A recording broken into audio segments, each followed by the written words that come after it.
নমস্কার।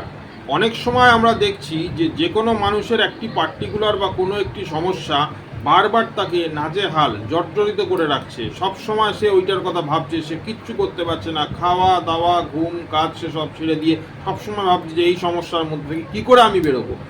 তখন আপনাকে যেটা করতে হবে সেটা হচ্ছে একটি পাতিলেবু নেবেন।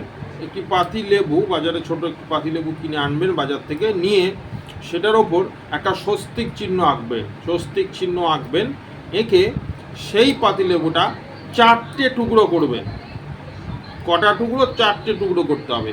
সেই পাতিলেবুটা 4টে টুকরো করে আপনার বাড়ির কাছে যে নদী আছে, সে গঙ্গা হোক, যমুনা হোক, কোনো পুকুর হোক, যে কোনো জায়গায় সেইখানে গিয়ে একবার নিজের মনস্কামনাটা বলবেন।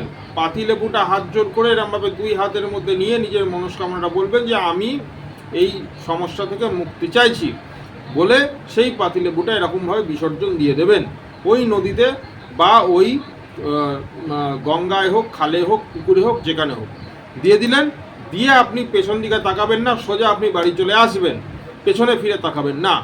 আর ওই 3 থেকে 7 দিনের মধ্যে আপনি কিছু না কিছু একটা রাস্তা পাবেনই ওই সমস্যা থেকে বেরিয়ে আসার।